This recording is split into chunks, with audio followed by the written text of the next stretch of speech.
নমস্কার বন্ধুরা, কেমন আছে সবাই? তোমরা সকলে, তোমাদের সকলকে সমাজশ্রী মণ্ডলের পরিবারে স্বাগত। আজকে 2 জুলাই মঙ্গলবার। তো তোমাদের সাথে আমি একটা কথা শেয়ার করতে চাই। কালকে ছিল 1 জুলাই, ডক্টরস ডে। অনেকেই হয়তো জানো যে ডক্টরস ডে ডক্টর বিধানচন্দ্র রায়ের জন্মদিন। তো প্রথমেই বলতে চাই, আমি একজন নার্স হিসাবে সত্যিই গর্বিত যে কিছুজন ডক্টরের ছত্রছায়া আমি কাজ শিখতে পেরেছি। আমি সেই হিসাবেই কিছু একটা কথা তোমাদের সাথে শেয়ার করতে চাই। যে আমরা অনেকেই তো জানি যে কোভিডের সময়, কোভিডের সিচুয়েশনটা ডাক্তারবাবু ছিল বলে যে আমরা হয়তো বেঁচে আছি। আমাদের দেশে বলো বা বিদেশে বলো, গোটা পৃথিবীতেই আমি বলতে চাই যে সমস্ত ডক্টরদের শুভেচ্ছা জানাচ্ছি।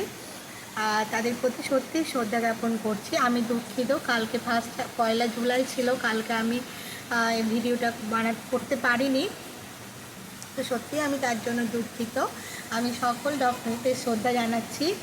আর বেশ কিছুজন ডাক্তারের নাম না নিলেই নয়, যাদের কাছে আমি কাজ শিখেছি তো তারা ছিল বলেই আজকে আমি একজন নার্স হিসেবে সত্যি আমি গর্বিত। তো কোভিডের সময় যে সিচুয়েশনটা গেছে, সত্যি ডাক্তার যথেষ্ট রোগীদের জন্য যথেষ্ট কাজ করেছেন। দিন নেই, দুপুর নেই, রাত নেই। তো সমস্ত সময়টায় পরিবারকে ছেড়ে, তারা তাদের বাড়ির লোকজনকে ছেড়ে তারা কাজের জায়গায় বা রোগী দেখেছেন। তো অনেক জায়গায় শোনা যায় যে কোনো রোগী মারা গেলে তার বাড়ির লোক ডাক্তারবাবুদেরকে, নার্সদেরকে মারধর করে। তাদেরকে বলবো, অনেক ক্ষেত্রে ডাক্তারবাবুদের কিছু করার থাকে না।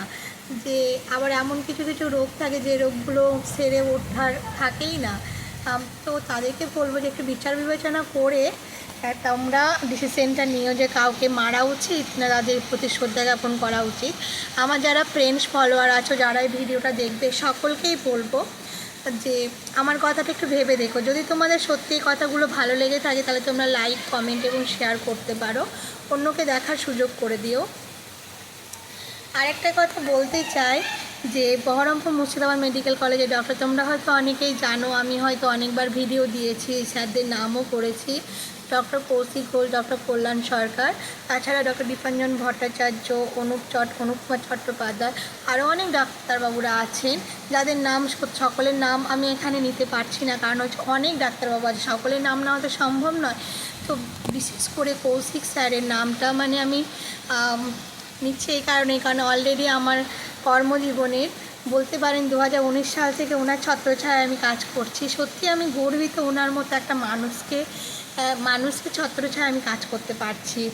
তো উনি হয়তো আমাদের গার্জেনের মতো অনেক সময় বকেন, অনেক সময় আমাদেরকে সত্যি ওনার কাছে অনেক কিছুই শিখেছি।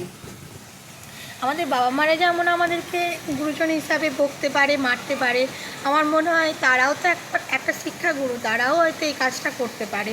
তো সত্যি যে এবছর আমি ফার্স্ট টাইম যে ডক্টরস ডে আমি পালন করতে পারলাম না, আমি সত্যি খুব দুঃখিত।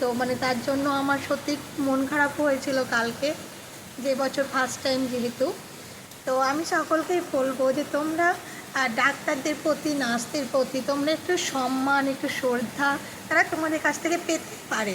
কারণ তোমাদের অনেকেরই হয়তো পরিবারের লোকজন অসুস্থ হয়, তোমরা ডাক্তারবাবুর কাছে যাও, তারা ট্রিটমেন্ট করে, তারা ভালোও হয়ে যায়, আবার অনেক ক্ষেত্রে হয়তো মারাও যায়, এটাও ঠিক।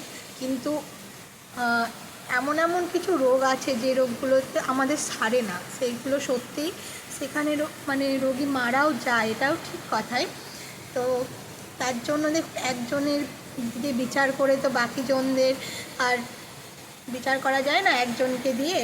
তো তাই তোমাদের সকলকেই বলবো, তোমরা সকলে আমার কথাগুলো একটু মেনে যদি শোনো, অবশ্যই আমার ভালো লাগবে। যদি তোমাদের এই কথাগুলো ভালো লেগে থাকে তাহলে অবশ্যই তোমরা লাইক এবং কমেন্ট করো, আর যদি তোমরা ভালো মনে করো তাহলে তোমরা শেয়ার করতে পারো। আর কৌশিক স্যারের জন্য আমি যতটুকু বলবো, সত্যি আমার কম বলা হবে। উনি সত্যিই একজন মহান মানুষ বলতে গেলে।